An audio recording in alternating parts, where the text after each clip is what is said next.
Bonjour OL Rival. Bonjour. Vous êtes étudiant ambassadeur à l'UBS.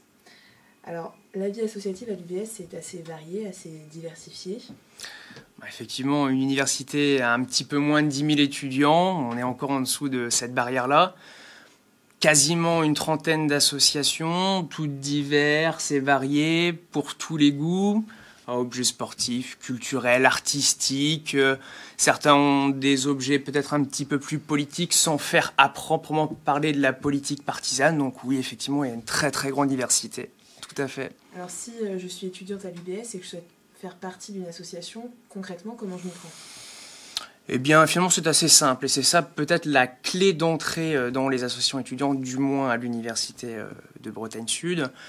Finalement, chaque association fait toujours en début d'année un petit stand. Bien évidemment, là, avec la Covid-19, ça sera un peu plus compliqué, mais on va mettre en place des choses pour effectivement que les associations soient visibles. Il faut y aller, il faut demander, il faut être curieux, mais vous verrez aussi pour les nouveaux étudiants qui vont nous découvrir là, et cela a commencé très récemment, les bénévoles des associations étudiantes sont aussi très demandeurs. Donc ils iront à la rencontre des nouveaux, bien évidemment. Pour vous, quels sont les avantages de faire partie d'une association à l'UBS ?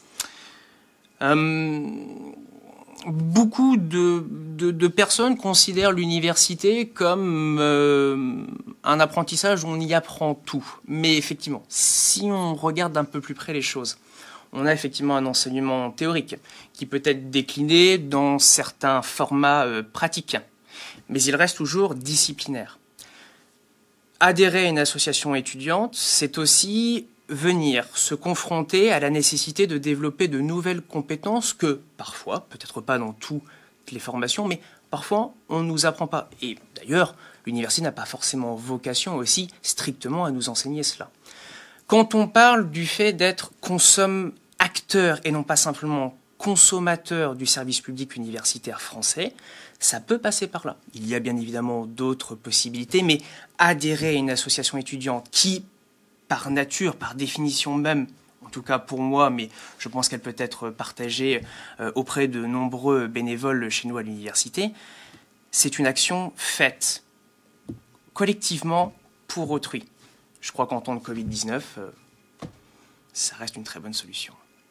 Et vous, alors, en tant qu'étudiant, quelle est votre dernière expérience dans une association ? Eh bien, avec des amis, nous avons créé il y a maintenant 3 ans une association qui s'appelait alors Fiscal en breton, qui veut dire selon les dialectes, c'est chouette, c'est cool, qui a eu pour vocation de mettre en relation le groupement des agriculteurs bio du Morbihan, par l'intermédiaire donc d'un agriculteur bio, avec les étudiants. On fournissait en réalité des paniers de fruits et légumes hebdomadaires. Là, on fait évoluer un petit peu le projet, avec une maturité donc de 3 ans bien évidemment.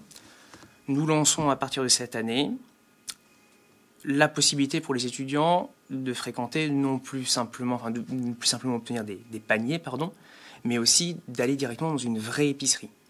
On ne se limite plus à des fruits, des légumes bio, mais on va aussi vers des œufs, vers du produit carné, vers des conserves. Voilà.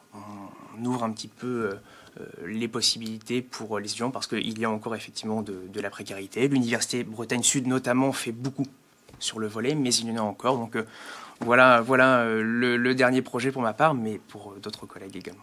Est-ce que vous avez un dernier message à faire passer aux primo-entrants qui rentrent cette année ? Engagez-vous. Merci beaucoup, Merci. Rival, étudiant ambassadeur à l'UBS. Merci.